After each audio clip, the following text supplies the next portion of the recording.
ঘটনার কথা বলেছেন, সেই ঘটনাস্থলে উভয় আসামির কোনো আসামি যান নাই।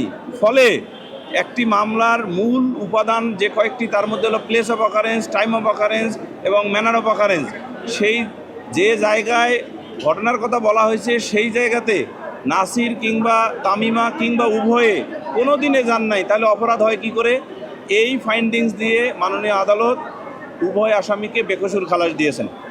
ধন্যবাদ।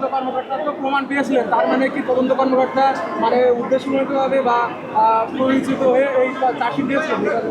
এইটা তদন্তকারী কর্মকর্তাকে জিজ্ঞাসা করবেন যে উনি ওনার জেরাতে বলেছেন যে তামিমা 2016 সালে তালাক দিয়ে সৌদি আরব গিয়ে ক্রিকেটার নাসির হোসেনের সহিত বিবাহ করার পূর্ব পর্যন্ত কতদিন বাংলাদেশে এসে থেকেছেন, এটাই তদন্তকারী কর্মকর্তা জানেন না। অথচ তার পাসপোর্টের ফটোকপি তার কাছে দেয়া হয়েছিল। তাহলে এই তদন্তটা ডেফিনেটলি সঠিকভাবে করেননি। আরেকটি বিষয় হলো তালাক বৈধ কি বৈধ না, এটা কিন্তু সিভিল আদালতের বিষয়। আমরা আর্গুমেন্টে বলেছি, আশা করি যে এই বিষয়টিও আদালতের ফাইন্ডিংসে আসবে, যেহেতু আদালত সময় সাপেক্ষের কারণে দুই তিনটে ফাইন্ডিংস বলেছেন।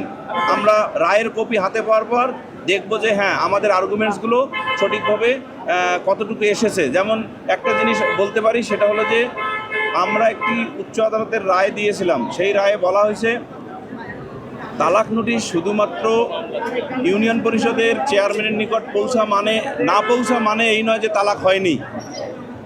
স্বামী স্ত্রীর মধ্যে আচরণ বা কন্ডাক্ট দেখে বুঝতে হবে তাদের মধ্যে তালাকের কার্যকারিতা। সেই হিসাবে ক্রিকেটার নাসির হোসেনের যে বর্তমান স্ত্রী মানে তামিমা সুলতানা, তার সাথে যে বাদী রাকিব হোসেনের বিবাহের যে এক্সিস্টেন্সের কথা তারা বলেছে, এইটা টেকে না। বরং নাসির হোসেনের সাথে তামিমা সুলতানার যে বিবাহ বৈধ, সেটা প্রতিষ্ঠিত হয়। ধন্যবাদ।